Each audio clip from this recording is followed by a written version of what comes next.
Allez, c'est parti. Coup d'envoi de ce Chambéry-Aix dans une ambiance survoltée. Ça, c'est une bonne nouvelle. Ouais, oui. Là où cette équipe d'Aix n'a pas souvent réussi une seule victoire pour le PAUC depuis son accession en D1 en 2012. Le niveau affiché, c'est bien joué, c'est de la part d'Alex Trita, ça ne fait pas la différence. Il se connaît ce demi-tour contact. Super. Oh, superbe tir. Alors qu'il était pratiquement arrêté. Allez, avec Romain Lagarde qui accélère, il a du champ. Ah, le service à l'intérieur. Et quel but, superbe. Non, il était en zone. Il n'est pas accordé, il n'est pas accordé.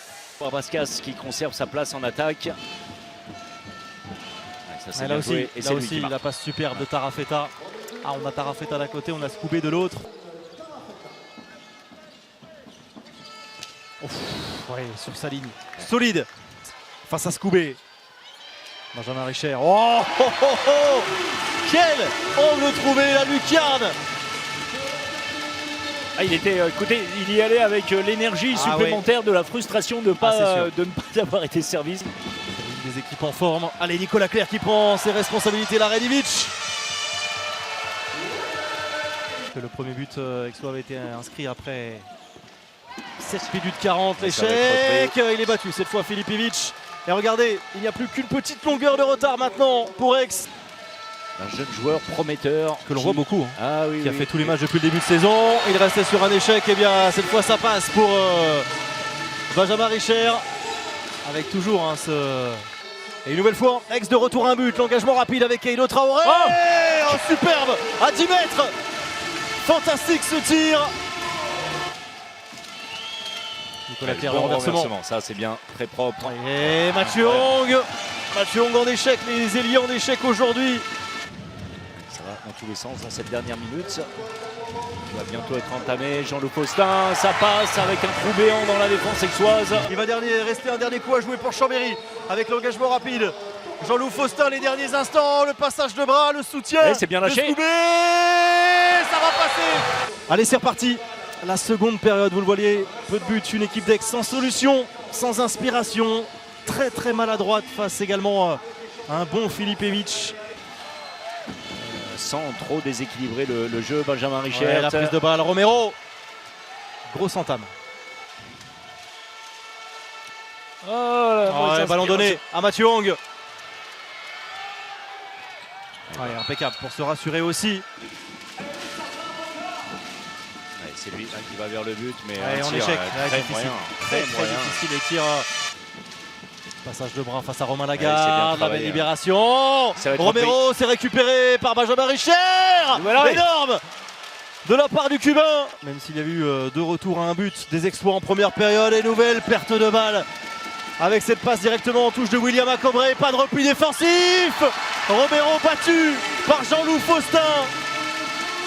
Une nouvelle fois un coup derrière la tête.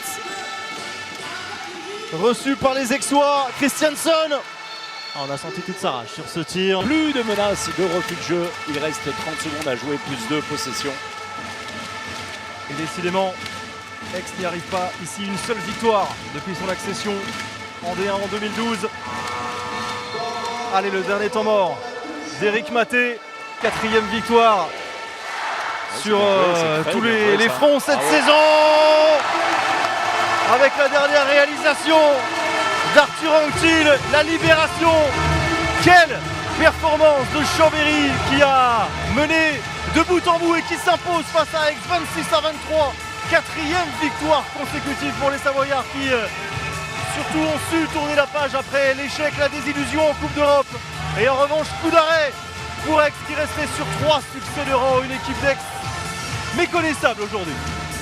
Ouais, combien on prend là? 23? Pas mal, non? Pas mal, non, je pense que c'est ça qui nous fait gagner le match. On marque 26 buts, peut mieux faire. Mais ouais, solidité défensive, quelques parades, franchement pas mal. Jamais facile de rester concentré lorsqu'il y a de la tension comme ça. Et après cette désillusion, j'imagine que les heures, les jours juste après cette désillusion en Coupe d'Europe ont été difficiles. Il a fallu très vite se remobiliser. Ouais, vraiment pas évident. On avait la tête, voilà. Mais sinon, c'est du travail. On est reparti au boulot. De toute façon, on s'est dit, c'est fait. Si on commence à se lamenter, on n'arrivera pas. Donc voilà, on voulait finir en beauté avant. J'arrive. on voulait finir en beauté avant la trêve et je pense que c'est pas mal. Je pense qu'on a fait un joli match et le public était content, donc parfait. Ouais, on a très mal débuté le match. On met 2 buts en 18 minutes. On le paye sur la fin de match. On n'arrive pas à revenir et à réussir à les accrocher. On perd beaucoup trop de ballons et on manque d'efficacité face aux gardiens adverses. Donc on peut s'en vouloir qu'à nous-mêmes aujourd'hui. La défense n'était pas si mal, mais on défend bien pendant 1 minute 30 et après on prend un but sur des erreurs défensives individuelles. Donc voilà, il va falloir que la trêve nous fasse du bien, que chacun se remette en question et qu'on réattaque très bien dans 2 semaines.